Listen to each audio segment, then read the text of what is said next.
자, 우리 김별아 작가께서 이제 남겨진 사람들의 기억을 이야기하시니까 단종의 아내였던 정순왕후 얘기를 안 할 수가 없네요. 사실 단종과 정순왕후의 이제 혼인에 대해서는 정략적인 비사가 있다라고 이야기를 하고 있습니다. 그 문정의 국장이 아직 끝나지도 않은 시점인데도 수양대군이 강압적으로 해서 혼인이 정해진 것이죠. 실제 조선 사회에서는 그 3년상 내에는 이러한 혼례와 같은 어떤 길사를 절대로 행하지 않습니다.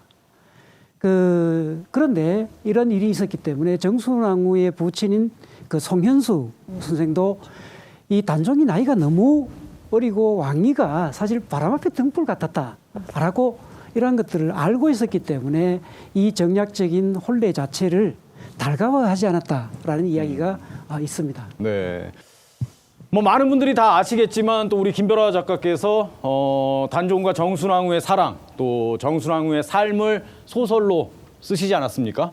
네. 네, 그 영영이별 영이별이라는 제목의 장편 소설인데요. 이게 사실 그 조선왕조의 정순왕후가 2명 있습니다. 한 분은 한 분은 정순왕후 김여진 씨죠. 네. 정순왕후 송씨, 단종비 정순왕후 송씨가 계시고 이제 한 분은 영조의 계비 네. 정순왕후 김씨 이렇게 그분이 김여진 씨잖아요. 예, 예, 김씨 맞네요.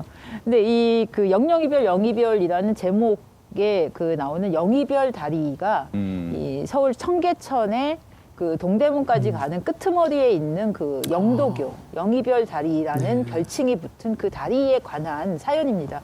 그 뭐 전설처럼 내려오는 얘기가 17살의 단종 임금과 18살의 정순왕후 송씨가 그 다리에서 마지막으로 헤어졌다. 그래서 단종 임금은 여기 청룡포로 오고 정순왕후 송씨는 궁궐에서 내쳐져서 그 이후에 무려 65년을 83세까지 혼자 살아남습니다. 이제 그 소설의 얘기는 그 살아남은 이야기, 네. 단종이 없는 삶을 견디는 정순왕후의 삶, 뭐 이런 얘기인데, 이 단종과 수양대군, 이 세조에 대한 이야기는 이미 여러 번 소설, 뭐 이광수의 단종의사나 뭐 김동인의 대수양이나 뭐 이런 소설도 있고요. 뭐 영화, 드라마 이런 걸로 끊임없이 변주가 됐는데 막상 그 정순왕후 송씨 65년을 혼자 산 분에 대한 얘기가 없더라고요. 그래서 제가 써야 되겠다 이런 생각을 했습니다. 네. 블루오션을 개척하셨군요. 이제 보시는 장면을 보시면 이제 현궁을 닫고 그 정자각에서 만든 그 우주를 궁굴로 모시겠다라고 하는 그 우주전을 올리는 모습이 이제 진행되겠는데요. 비로소 이제 이것으로서 궁궐 밖에서 이루어지는 국장 절차는 크게 마무리가 된다고 보시면 되겠습니다. 네. 이제 궁궐로 돌아가 국상 기간인 그 3년 동안 그 혼전이 기간이 이제 쭉 진행될 겁니다. 이제 국장의 절차가 끝나고 종묘의 위판을 모실 때까지 혼전에서 대기하는 어떤 이런 곳이라고 보시면 되겠습니다. 여기 나오는 용어 중에 이제 우주라는 것이 이제 있는데요. 원래 이제 이 장지까지 모시고 왔던 혼백으로 모시고 왔던 임금의 영혼을 그 뽕나무로 만든 신주로 옮겨 모시는 어떤 그런데 그 뽕나무로 만든 신주를 그 우주라고 했던 것이죠. 네. 이 우주를 가지고 3년 동안 그 모시고 난 다음에 나중에 위판을 다시 만들어서 종묘에 모시기 전까지 모시게 되는 신주라고 보시면 되겠습니다. 네. 그 혼전 의례의 목적은 3년 상제를 시행한다는 것에 있고요. 이 절차들은 같은 시간 안에서 조상의 영역으로 들어가기 위한 어떤 준비 단계라는 점에서 공통점을 가지고 있습니다. 그 백성들의 이제 사가에서는 사당이라고 하는 정해진 공간이 있지만 국상이라는 것은 부묘전까지 별도의 정각을 사용하고 있다는 부분이 일반인들의 백성들의 이 상례와는 좀 다르다고 할 수가 있겠습니다. 네, 장례를 치르는 것 못지않게 돌아가신 임금을 기리는 그런 절차도 아주 중요한 거군요. 네. 뭐 제사라는 형식이 있지만 그 형식과 별개로 인간이 어떤 식으로든 죽음을 슬퍼하고 애도하고 이런 의식을 갖고자 하는 거의 본능인 것 같습니다. 그런 건. 그래서 사랑하는 사람의 상실을 슬퍼하면서 추모하는 마음은 이렇게 왕이나 평범한 백성이나 다 마찬가지겠죠. 근데 제가 아까 이곳에 오는 길에 계속 네. 걸어왔다고 말씀드렸는데 네, 오시는 길에 뭘 많이 보셨네요. 네, 많이 봤습니다. 예. 이 단종 역사관에 들렀는데 이 병풍이 있는 진전에 이 올가을 정도의 어진을 어진을 봉헌한다고 하더라고요. 뉴스에서 며칠 전에 저도 봤습니다. 단종 어진이 네. 단종의 초상화가 국가 표준 영정으로 선정됐다. 이게 화제가 됐다는 것도 들었거든요. 네. 군수님이 좀 얘기 좀 해주시죠. 이 부분. 어진 네, 얘기. 그렇습니다. 저희들이 네. 이제 그 어진 제작이 이제 아마 올 단종제 어떤 핵심적인 상황으로 저희들이 이제 관리를 하려고 했었는데 네. 이게 아주 봉환 행사를 대대적으로 크게 해보려고 했습니다. 예, 근데 이제 예. 코로나로 인해서 그렇죠. 봉환 행사는 9월 이후에 예. 그게 상황을 봐서 하기로 했고요. 단종대왕 어진이 국가표준영정 100호로 지정이 됐습니다. 100번째. 사실 이제 저희들이 이제 단종대왕을 모시려면 무슨 뭐 구심점이 있어야 되는데 영정이나 뭐 이런 상징이 좀 있어야 되는데 현재까지는 추익한이 이제 단종에게 머루를 바치는 단종이 이제 태백산으로 가기 위해서 말을 타고 가는데 머루를 바친 머루진상도를 썼습니다. 네. 그러다 보니 그게 이제 뭐 공식적으로 인정을 받은 건 아니었고요. 그래서 저희들이 이제 민선 7기 들어와서 2019년부터 준비를 해서 어진을 꼭 만들어야 되겠다. 그래가지고 해서 참 어려운 과정을 거쳐서 이제 얼마 전에 이제 확정이 됐죠. 네. 그게 이제 조선시대 임금 중에 국가표준영정으로 지정된 게 이제 세종, 영조, 정조 뭐 그렇게 되고요. 실질적으로 이제 어진은 두 가지 방법이 있습니다. 직접 그 당시 그린 어진이 있는데 네. 그건 이제 몇 개 안 됩니다. 그게 그렇죠. 이제 태조, 이성계 어진이 있고 우리 과장님 잘 아실 거예요. 또 이제 뭐 철종 어진 뭐 이렇게 뭐 있는 걸로 알고 있는데 저희들은 정말 뭐라고 할까 고증을 제대로 밟아서 태조, 이성계의 어진을 참고했고 세조의 어진이 완성되지 않은 세조의 어진이 국립고궁박물관에 보관이 되어 있습니다. 네. 그러니까 가장 가까운 직계 그리고 골상을 참고로 해서 네. 정말 가장 가까운 그러니까 비슷한 그런 걸 만들어냈다 이렇게 말씀드릴 수 있습니다. 어진이 국가 표준 영정으로 제작됐다, 정해졌다는 말씀하시면서 오늘 군수님 얘기 가운데 가장 표정이 밝으셨습니다. 진짜 기쁘신가 봐요. 그게 이제 수백 년 동안 이어오던 영월 군민들의 어떤 뭐라고 정리를 해야 될지도 모르겠어요. 하여튼 이제 완성이라 그럴까요? 네. 네, 그런 게 만들어진 거죠. 이제 어진이 이제 완성이 됐기 때문에 앞으로 네. 교과서나 뭐 여러 사료 등에 이 어진이 이제 공식적으로 사용이 될 거고요. 그래서 이게 또 단종 역사관에 이제 어진을 영구 봉환함으로써 후손들에게 남길 역사 문화 사료로 확실하게 자리매김할 거로 네. 기대하고 있습니다. 우리 작가님도 어진 보셨죠? 네, 어진 뉴스가 어디 안 나온 데가 없던데요. 그쵸. 네, 근데 보면서 다들 뭐 얘기하기를 사실 생각보다 너무 성숙해 보인다? 성숙해 보인다. 그러니까 우리가 상상하기 물론 12살의 왕으로 즉위하시긴 했지만 너무 어린 왕을 기억을 하고 있는데 이제 돌아가실 때 승하하실 때가 17살로 아는 걸 보면은 조금 더 성숙한 모습 그리고 그 이후에 좀 당당한 왕이 된 후의 모습까지를 고려해서 이렇게 약간 성숙한 모습을 보여주지 않았나. 그러니까 더 이상 비극에 갇혀 있지 않고 네. 조금 더 당당한 모습, 성숙한 모습 이런 것 같습니다. 네. 어진에 대한 아주 좋은 해석인데요.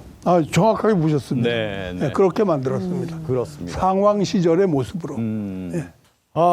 김시덕 과장님께서 설명하셨지만 이 단종 능이 생긴 건 이제 후대의 일이잖아요. 그렇죠. 네, 뭐 중간중간 얘기도 나왔습니다만 충신 어묵도가 몰래 묻은 자리를 후대에 이제 복원한 겁니다. 장릉이 자리한 주변 마을에 대한 전설 같은 것도 있죠. 여기 앞에 도깨비 마을이 있더라고요. 네, 그래서 이 주변에도 이 도깨비에 관한 장식물들이 많은 게 굉장히 흥미로웠습니다. 안 그래도 이제 능말이라고 네. 불리는 장릉 주변에도 전해오는 도깨비 전설이 있습니다. 네. 영월 호장이었던 어묵도가 단종의 시신을 이곳에 몰래 안매장하고 그 후에 숙종 24년에 이르러서 왕릉으로 추봉되고 능참봉이 배치될 때까지 사실 이제 그 노산군 묘가 발견된 건 중종 때죠. 중종 때. 그런데 이제 그 중종 이후부터 숙종 복이 될 때까지 그 관리는 있었지만 네. 그 전에 방치돼 있을 상태에 어떻게 알게 됐느냐. 네. 이게 저 단종당 능이라는 걸 이제 그거와 관련돼서 도깨비 설화가 있습니다. 근데 그 지금 영월 지역, 특히 이제 영월에서 태백산으로 가는 그 길목에 단종대왕과 관련된 설화가 많습니다. 네. 많은데 이제 그 중에 딱 유명한 설화가 바로 이 능말, 이 능을 끼고 있는 마을의 도깨비 설화인데요. 이게 그 사실 그 단종대왕 이제 복이 되기 이전까지만 해도 조정이나 이런 관리의 간섭 때문에 영월 백성들이 이제 능을 볼 수가 없었지 않았습니까? 그 무렵에 이제 단종을 아주 지극히 흠모하던 능마을의 한 노인이 능선으로 뗄나무 하러 갔는데 네. 나무를 찍으려 하는 찰나에 난데없이 도깨비가 몰려들어서 여기가 어딘 줄 알고 함부로 들어오느냐 뭐 이렇게 했더랍니다. 그래서 예. 나무꾼이 그거 깜짝 놀라서 몰래 숨어 도깨비를 지켜봤는데 도깨비들이 이제 혹대기 놀이를 하고 있더라 그래요. 네. 몰래 구경하다 소변이 마려워서 능 주변에 네. 몰래 볼일을 좀 보려고 했는데 도깨비 방망이에 맞고 깨어나니 꿈이었다. 그런 이제 얘기입니다. 그래서 그 나무꾼이 꿈꾼 이야기가 마을이 전해지면서 네. 단종의 무덤이 왕릉이 될 때까지 도깨비들이 그걸 지켜왔다. 이렇게 이제 사람들이 믿게 된 거죠. 능말 사람들이. 그래서 이제 도깨비 통하여 은연중 뭐 조정을 비방하는 네. 그런 도깨비 놀이도 시작이 되고 매년 추수를 마친 10월 달에 마을 사람들이 모여서 즐겼다고 합니다. 이러한 놀이는 일제 강점기 거치면서 중단되었다가 네. 마을 어르신들이 이제 다시 고증을 얻어서 재현하게 되고 매주 토요일과 일요일 1시 반에 네. 우리 장릉 내에서 도깨비 놀이를 경연형 공연으로 보여주고 있습니다. 네. 올해부터 시작했어요. 그렇군요. 네. 어딜 가나 진짜 도깨비 얘기는 참 엉뚱하고 재밌는 것 같아요. 네, 맞습니다. 네.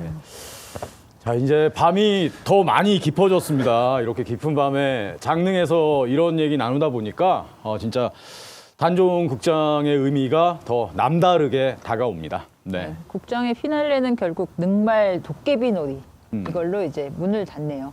예. 네, 그렇습니다. 이제 단종 국장이 왕실문화고증과 세계화를 위한 재현이라면 네. 도깨비 놀이는 백성들이 마음으로 치르는 일종의 축제 한마당인 셈이다. 그렇게 봐주시면 되겠습니다. 네. 자, 코로나19 때문에 이렇게 비대면으로 단종 국장 재현 장면을 함께 했습니다. 이제 피날레 행사가 남아있다. 이런 얘기인 거죠? 네. 네. 그 피날레 행사가 바로 그 핵심은 그 장례에 사용됐던 의뢰 도구들을 태우는 제구 소지라는 어떤 그런 절차인데요. 제구 소지. 네. 저희 뒤쪽에 있는 그 죽산마와 주간마가 보이시죠? 이 죽산마와 주간마를 불태워서 그 불태우는 의미는 임금께서 말을 타고 하늘로 올라가는 어떤 이러한 것을 기원하는 의식이라고 할 수가 있겠습니다. 네. 그럼 군수님께서도 이제 대정관으로 제구 소지에 참여하시는 거죠? 네, 그렇습니다. 이 이야기 끝나면요. 네. 군수님께서 너무 하시는 일이 많네요. 몸이 2개라도 모자라실 것 같습니다. 뭐 단종국장, 뭐 단종문화제가 네. 아주 세계인의 축제로 거듭날 수 있다면 뭐 얼마든지 할 수 있습니다. 네. 진심이 팍팍 느껴집니다. 네, 그렇습니다. 자, 코로나19 때문에 여러분을 자유롭게 초대하진 못하지만 올해 단종문화제는 단종국장 재현도 그렇고 또 어진이 공개되는 것도 그렇고 우리가 미처 몰랐던 단종대왕에 대해 조금 더 깊이 있게 접근할 수 있는 그런 계기가 될 것 같습니다. 자, 영월군에서 시대 분위기에 맞게 또 여러 행사를 마련했습니다. 제가 좀 광고를 좀 하겠습니다. 네, 아까 말씀드렸지만 단종문화제 기간 동안 장릉에 찾아오시면 단종국장의 규모를 상상할 수 있는 발인 반차도 복원도와 단종국장에 사용된 장비가 전시돼 있습니다. 거리두기를 잘 하시면서 보시면 되죠. 그리고 사진 찍으면 정말 예쁘게 나옵니다. 우리 김 작가님도 사진 찍으셨잖아요. 네. 오늘 오시면서 뭐 많이 하셨네요. 네, 많은 거 예, 예. 자, 그리고 단종문화제 기간 동안 영어를 찾아오시는 게 어렵다 하시는 분들을 위해서도 또 재미있는 프로그램이 있습니다. 단종문화제가 끝난 이후에도 단종국장이 진행된 장소, 그러니까 뭐 여기 장릉을 방문하시거나 뭐 아까 창절서원 같은데 네, 이런 데 방문하셔서 정답을 맞히는 또 이벤트 같은 게 있습니다. 또 선물 받을 수 있는 AR 프로그램이 준비가 되어 있거든요. 자, 우리 여러분께서 언제든 영어를 방문하셔서 사회적 거리두기를 잘 실천하면서 네, 단종국장이 지나온 길을 게임처럼 한번 이렇게 즐겨보는 것도 뭐 역사 공부도 되고 코로나 시대의 추억도 만들 수 있는 그런 좋은 시간이 되지 않을까 싶습니다. 군수님 저 광고 잘했습니까? 네. 예, 코로나로 어려운 시간이지만 사람들의 마음을 위로하고 싶은 고민의 결과들입니다. 네. 이렇게 어려운 걸음 해주신 여러분들 모시고 단종국장에 대한 이야기를 나누는 것도 마찬가지고요. 무엇보다 장릉에서 이렇게 이야기를 나누다 보니 네. 정말 감회가 새롭습니다. 네. 나로 말할 것 같으면 무하신 단종대왕께서 돈백이 되어 말을 타고 태백산을 달려가실 때 탈해와 머루를 바쳤던 주위 간도깨비로 그때 쓰던 이 쟁반을 뱅글 돌리며 제주를 부려볼 터인데 잘하면 제주요 못하면 매주가 되는 판이렸다. 때려라.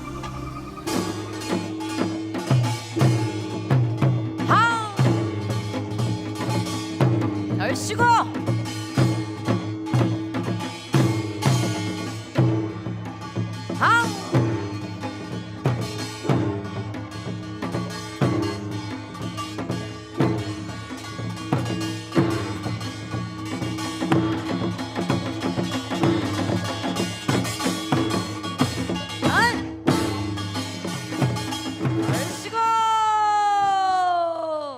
나로 말할 것 같으면 살아생전 단종을 모시지 못한 게 한이 되어 죽어서라도 단종을 모시고자 청룡포강물에 몸을 던져 자결했던 정사종 도깨비로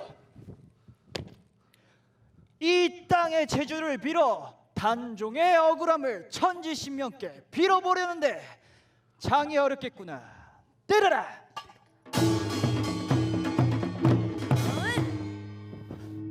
나로 말할 것 같으면 사약받은 단종대왕의 시신을 수습하여 장례를 치렀던 호장 어몽도 도깨비로